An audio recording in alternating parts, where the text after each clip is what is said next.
Hello everyone, welcome back. In this video, we'll be discussing about the last problem of today's weekly contest. Apply operations to maximize frequency score.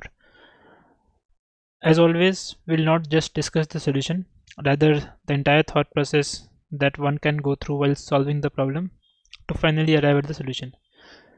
So let's get started. The problem states that you are given a zero-indexed array nums and an integer k. You can perform the following operations at most k times. The operation is you will choose any index I and increase or decrease its value by 1.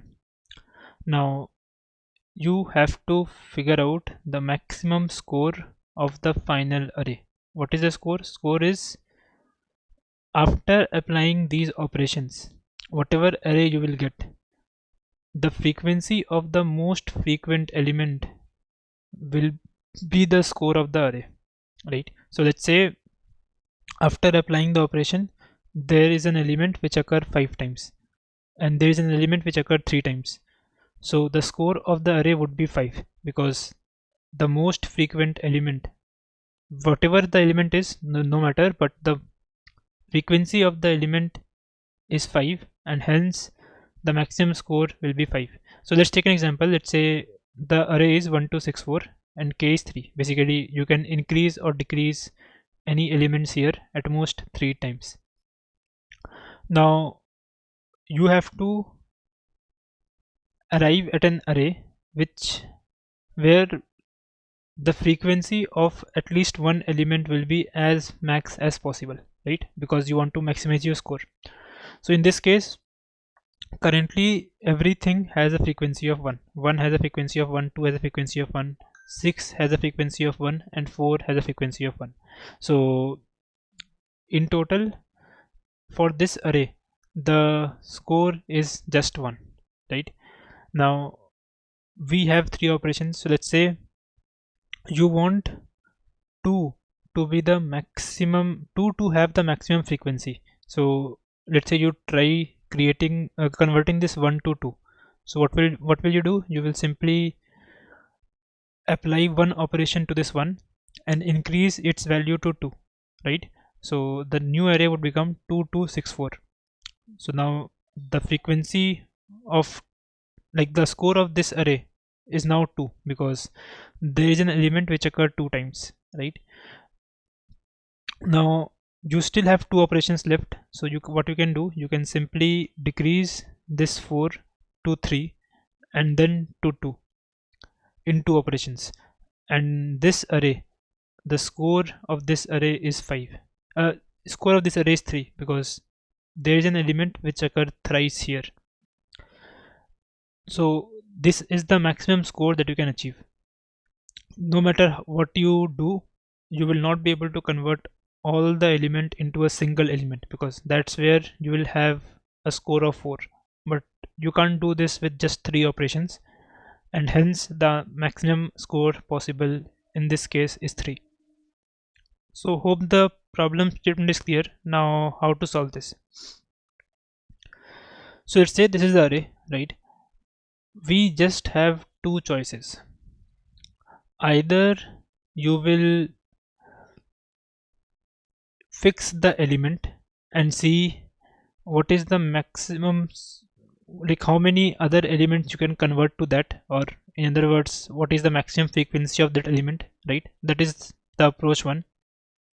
Second approach could be you say that okay, I will try to make an answer of 5, let's say, right? So you will see all possible numbers and see which of them you can have 5, you can have a frequency of 5. So 2 different approaches only. So let's start with the first one.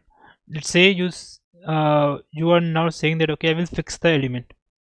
In other words, I already know what will be my final element. Now notice one thing, final element would be one of these elements, right? You can't have final element as 9. Why? Because let's say you have final element as 9. So it means you are converting what like some x number of numbers to 9, which means that you will require one more operation then to convert to 8. Let's say you convert everything to 8, right? Now after converting to 8, you require one more operation for each of those number to convert to 9. So why will you waste this operation, right? So it's better to always convert to a number which already exists in the array. If it doesn't exist in the array and you are trying to convert, it means you are wasting operations unnecessarily, right? So that's where we know that we have, in worst case, n possible numbers which can have maximum frequency, right? One of these n numbers will have maximum frequency at the end. So what you can do, you can simply say I will try to find out what is the maximum frequency when, let's say, I pick 5. I know that 5 is the last element, so what is the maximum number of elements I can convert to 5 so that the frequency of 5 is maximum. If you can answer this question, the problem is solved, right? So what, like if we just translate this question to something like this, let's say you are considering 5, so you will have to convert everything else to 5, right? Converting this 2 to 5 require 3 operation, converting this 2 to 5 require 3 operation, similarly converting this 1 to 5 require 4 operation, and so on and so forth. Similarly from 6 to 5 you require 1 operation, 1 decrease operation, from 6 to 5 1 decrease operation, 3 operation, and so on and so forth. So this is the number of operations you need to convert a particular index to the target value. Now what you want, you have some k, right? Let's say k in this case is 9, right? So you want to convert as many elements as possible with this many operations. In other words, you want to take as many numbers as possible such that the sum is still less than equals to k, right? So what will you do? The smartest thing and the simplest thing to do is start taking the numbers with the smaller values, right? So you will first take 1, this one, and then you are saying that okay, there is no 1 remaining, so you will start taking 3s. You will take these 3s. After 3 is exhausted, you will start take 4, and so on and so forth. So you will keep on doing this until you exhaust the given credit you have. So in this case, if we try to find out how many or what is the maximum frequency of 5 at the end, we will first take this one, then we will take this one, right? So we have exhausted a credit of 2, we still have 7 credit remaining. Now we can take this 3, right? We can take this 3 as well. So we now exhausted the credit of 8. Now you can't take anything else, because if you take this 3, the number of operations you require would be 11, but you just have 9 operations. So in other words, you have 5 element at max at the end which can be converted to 5. So if you want 5 to be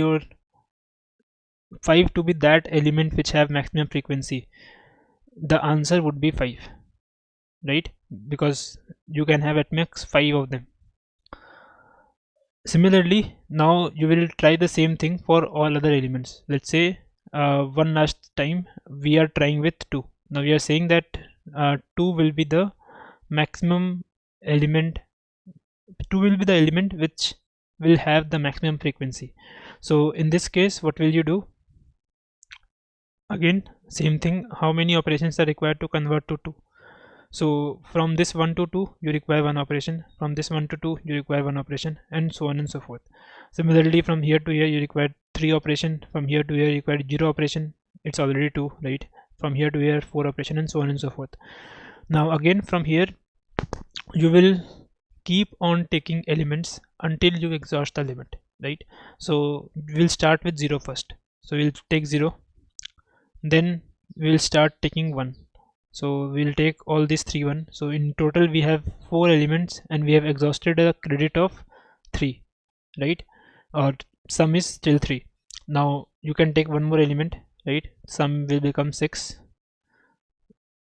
Now you can't take more element, because once you take 4, it means you require 10 operation to convert all of the taken elements to 2, but you just have 9 of them. So what does it mean? It means if you want 2 to be that element which have the maximum frequency at the end, the answer would be 6. You can have 6 2s at the end at max. So previously with 5 we got 5, with 2 we are getting 6. So we'll keep on doing this and we'll just select the one which will give us the maximum value. So in this case currently maximum of 5 and 6 is 6, so we'll discard 5 and just take 6, right? And in the same fashion we'll continue doing for all the elements, and finally we'll get our result. So what is the time complexity of this entire solution? What we are doing something for each element. How many different elements we will try things for, and different elements, right? Because we have already shown that it's always makes sense to consider one of the elements which already exist in the array, and array has size n, so there can be at most n distinct elements. Now what we are doing for each elements, for each element we are trying to first figure out the cost, right? So that will take, let's say, order n time.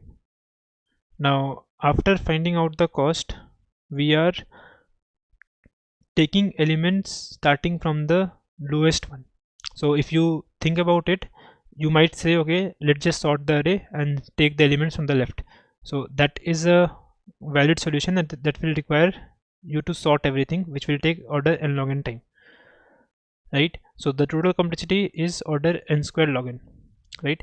But we can very easily remove this n and remove this log n as well. How? Let's look at it. Think about it. Every time you, let's say initial array was this, right? So you sort the array. Why? Because the order doesn't matter at all, so you just sort the array. Now sorting the array, what will you gain? Now you know that whatever final answer you have is just a subarray. Why? Let's say you converted these all things to 5. Now you are also saying that I have converted this as well to 5, not any of these. This is not a valid, this will not give you the optimal result. Why? Because if you have converted a number to 5 before, it always makes sense to instead convert the nearest one first. Why? Because nearest one will require less number of operations, right? So before taking anything further, you will take the nearest one. That inherently means that you will keep taking adjacent elements first, which in turn means that final array would be just a subarray, right? Now once you know this fact, you can simply optimize this very easily. You can say I will start my L and R from this and this, right?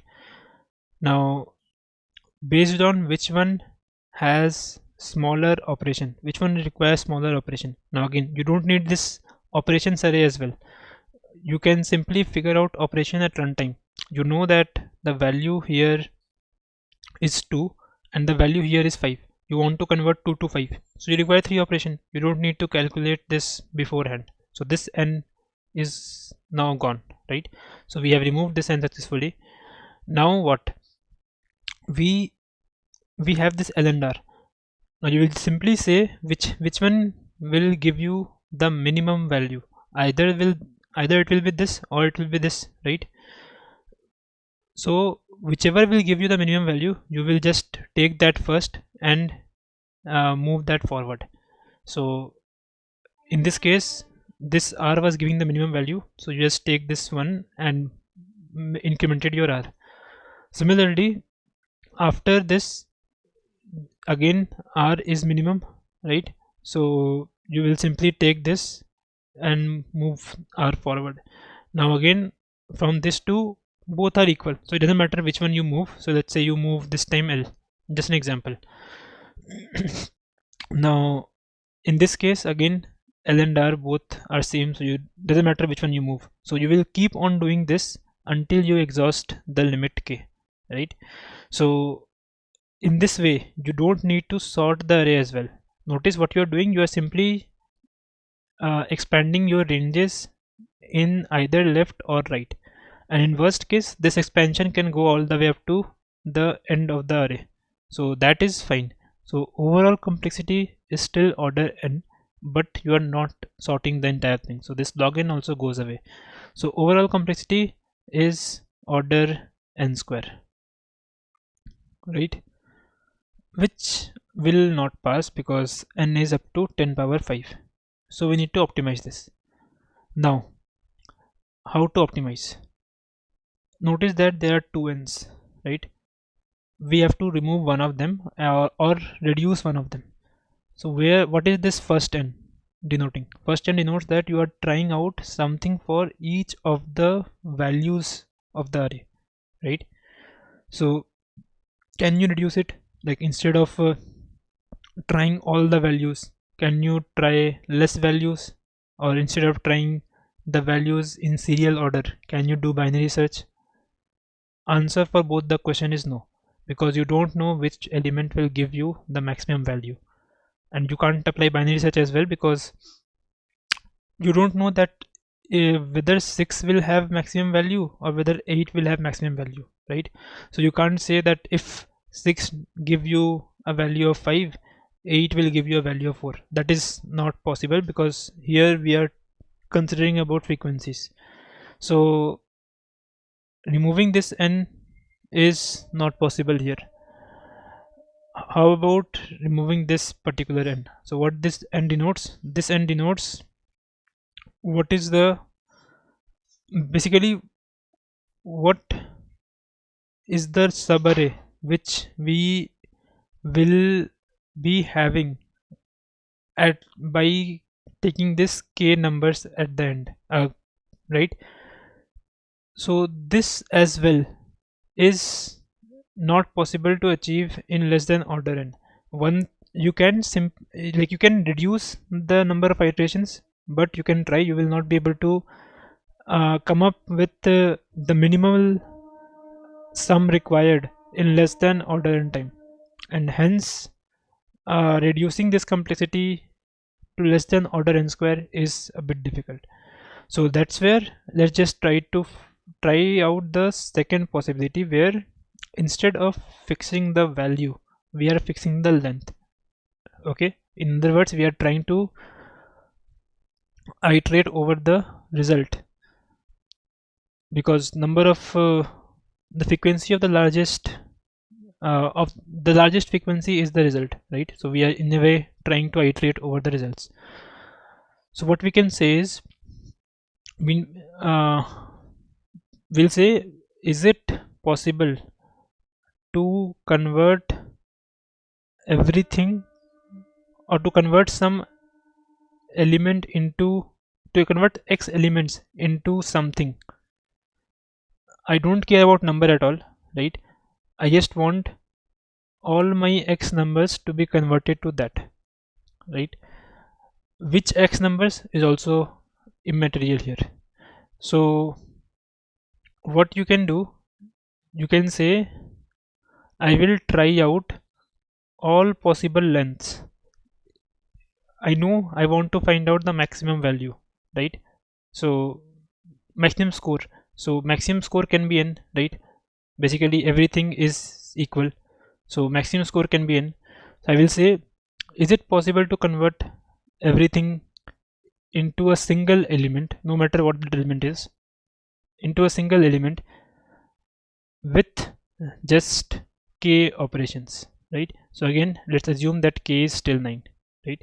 So is it possible to convert everything to a single element with just 9 operations? If the answer is yes, then this is my answer. Otherwise, if the answer is no, I will try out n-1, right? Is it possible to convert n-1 numbers into a single element? If the answer is yes, this is my result. Otherwise, I will try out n-2. I will keep on doing this all the way up to 1, where I know that answer would surely be true. Basically, it means, is it possible to convert at least one number to something, which is obviously true because you can convert at least one number to something, right? So this is the overall approach. Now let's say you are trying to find out whether it is possible to convert x numbers. Let's say you are at particular index x right now, or particular length x. You are now saying that whether it is possible to convert x number to something. Now we have already discussed that our final, if we sort the array, our final result, or the all the elements which are equal, will come together. And if we want to convert some numbers to a different number, it always makes sense to take the neighbors first. So in other words, if you want to convert something to 2, instead of taking 8, you will first take 5, because you know that 5 will require less operation than 8, right? So in other words, whatever this x numbers will be, they will always lie together. So they will be a subarray, right, of this array. So what we can do, if we want to find out whether there is any such x elements exist, we will try to find out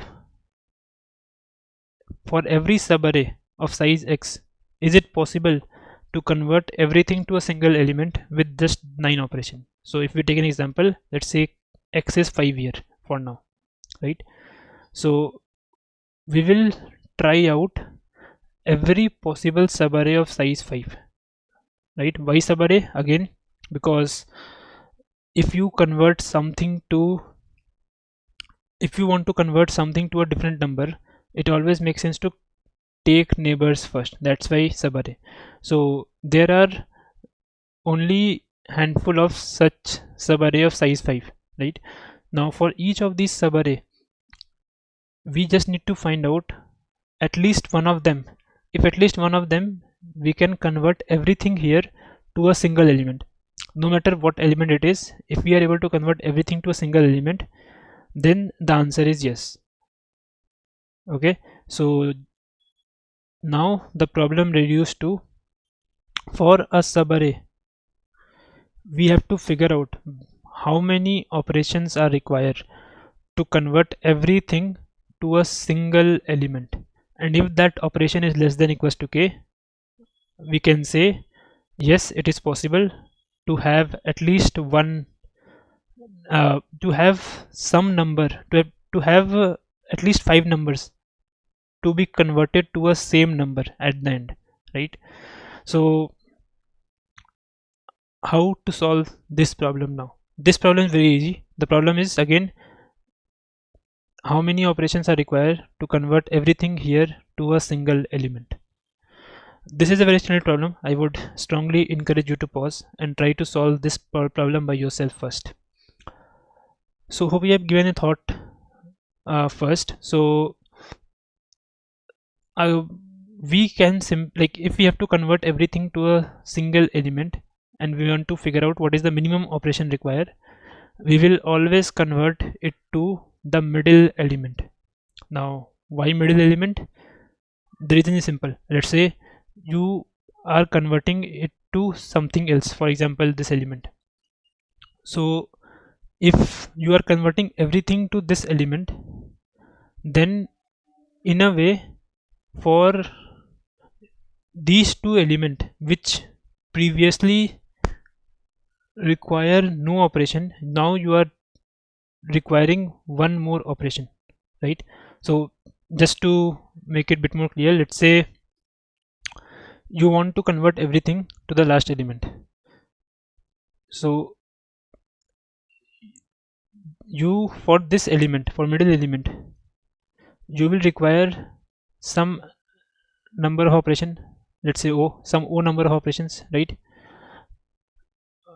This O number of operation could have been saved if you have converted this to this, right?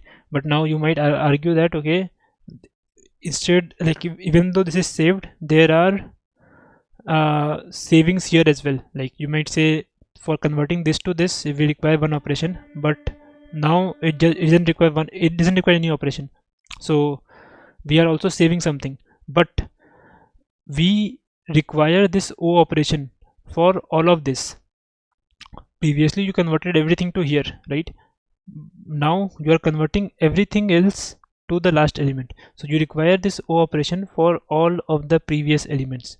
So simply putting, if you are converting an element to something which is not the middle element, you will be wasting operations for more number of elements, right? In the same number of operations, so in the same operation where this element can be converted to this, you will be able to convert things to the middle element instead, right? So I would encourage you to just try out few examples and this will make sense. The argument I've explained, it's just the exact same thing. Why we don't pick any different element which exists in the original array, right? So in this case, how to like, how many operations are required to convert everything to a single element? We want to convert everything to a single element. The minimum operation will always be when we will convert everything to 1. So how many operations are required to convert everything to 1? We will simply sum this all thing. So this all thing will be converted to 1, right? So these all thing requires some addition, right? So we will simply sum all of this. The sum is 3, right? We know that after conversion the sum would also be 3. So in total we require 0 operation for all of these elements. Now for all of the elements which are after this, these are greater elements, right? So we need to subtract something from here. So the final sum that we want is 1 and 1 here, which is 2, and the current sum is 4. So we require 2 operations here, right? So in total, minimum of 2 operation, we are able to convert everything here to 1. And because k is greater than 2, it means we do have capability to convert, to have at least one number with a frequency of 5. So hence the answer for this one would be true, and we'll return this as a result instead of trying out anything afterwards, right? So hope this entire thing makes sense. What is the time complexity?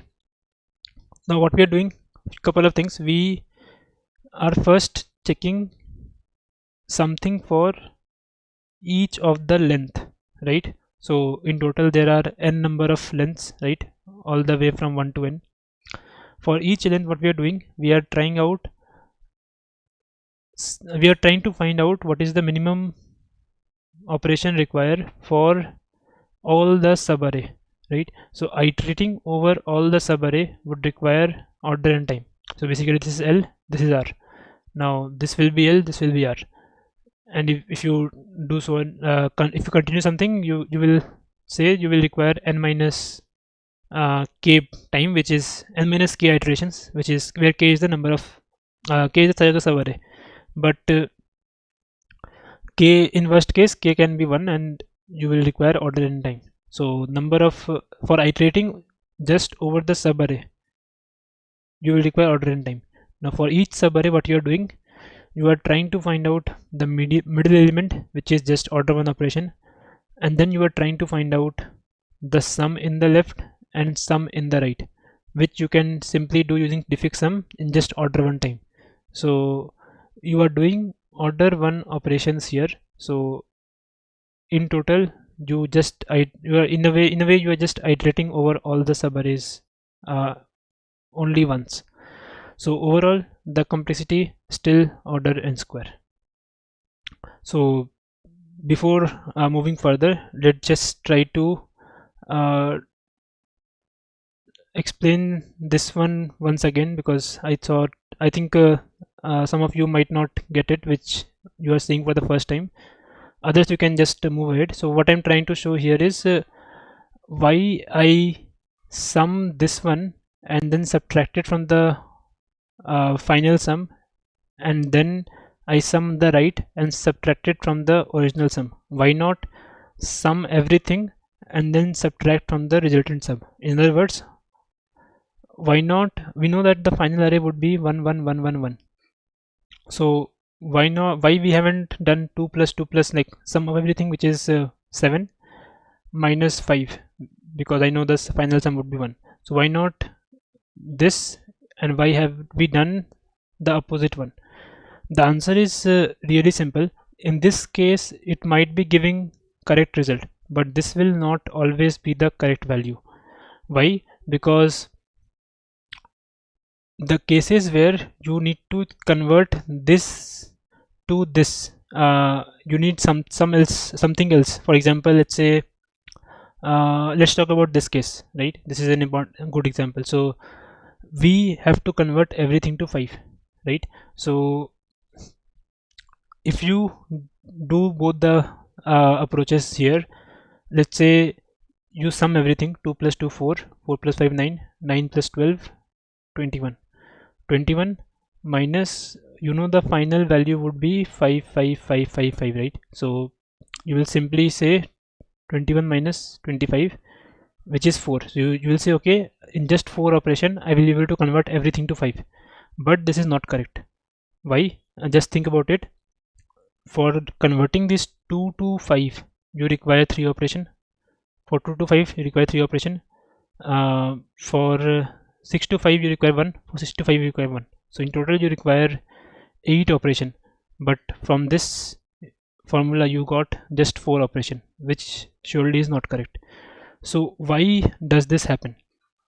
This happens because you have something extra here and you have something less here. Now if you sum everything up, you will not be able to distinguish between what was extra and what was the less one. Like, in other words, if you just sum them all up, whatever this 2 will try to cover itself from the extra of 6, which we don't want, right? We want 6 to be remain 6 and we will convert this to 5, and we want this 2 to remain 2 and we will convert this to 5. So we want 3 for here and 1 for here. But now what we are getting, because 6 and we have summed everything up, this 6 and 2 combines, and this 2 now tries to fill itself with this one, and that's why we got 2 extra for this and 2 extra for this. In total we got 4 less, right? So that's where we will keep the less things separate and more things separate. That way we will not be mixing or satisfying the more things with the lesser one, or vice versa. So if you keep the less things separate, you know that everything is less. So whatever, if you sum everything and then finally subtract it with the final sum, you will get correct result, because everything is less, they can't cancel each other. In the same fashion, if you sum everything which is greater and then subtract, you will get the correct value. So hope this point makes sense. So in total you have to do 2 operations instead of 1.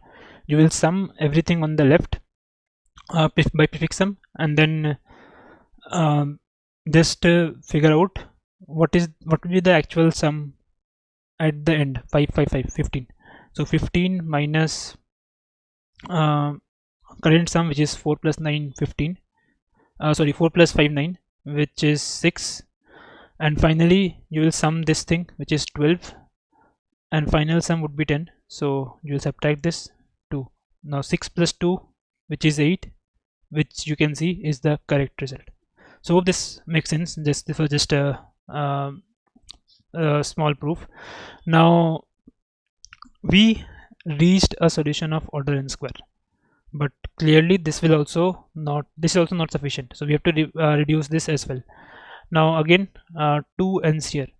What does this first n denotes? This denotes that we are trying out every possible lengths, right? Can we reduce this? Now how can we reduce this? Either it means we somehow don't want to try out every possible length. Only possible thing that we can apply here is binary search. Is it possible to apply binary search? The answer luckily is yes. Notice that if a length of x is satisfied, length of x minus 1, length of x minus 2, length of x minus 3, everything will be satisfied for sure. There is no doubt about it. In other words, you are saying that there is an element which can occur x times at the end. It means there is an element which can occur x minus 1 times, there is an element which can occur x minus 2 times, and so on and so forth. So because it is because everything here is deterministic, we can, once we are at x, we can completely skip the left half and only search in the right half. In the same fashion, if x says no, if there is no element which can occur x times, then no matter what you do, there is no element which can occur x plus 1 time, there is no element which can occur x plus 2 times, and so on and so forth. So you don't need to go in the right half at all, and you can simply search in the left half in that case. So deterministically you are able to decide whether to go left or right, and hence binary search is applicable here. So this n you can convert simply to log n, and the overall complexity will now become n log n, which will pass the given time constraint. So hope this entire solution makes sense. If you have watched this point, I would strongly encourage you to pause and try to code this entire thing by yourself, because without, and get it submitted as well, because without that you will not understand and retain this concept for a longer time. So next we're looking at the code. The code is straightforward. We are just doing a binary search over the length. For each length which we are at, we will simply check whether it is possible or not. For that we are calculating the prefix sum first, and then we are iterating over all possible subarray of that particular size. Now notice that we have already sorted the array as we have discussed. Now for all possible subarray of size length, we will simply find the median, and we will find two things. First we will convert everything less to the median, and then we will convert everything more to the median, and for both of them the value is same. So these many elements will be there which have this particular value. So this is the expected sum and this is the current sum. So whatever is the difference, that many operation we have to apply.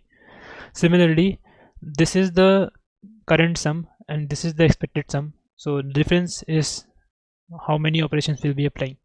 So if we sum them all up, that is the total number of operations we will require to convert everything to a single number in this particular subarray. And if the sum is less than equals to k, it means we have enough operations to undergo this transformation, and we will simply return true. We will try this for all the subarrays of size length. If for all of them the answer is no, we will return false. So hope this entire thing makes sense. You can code the previous one as well. I have this code as well, basically the one which have this order n square approach. This one also is not that bad complexity. You can optimize this a little bit, and I think you will be able to pass the time constraint because of poor test cases here.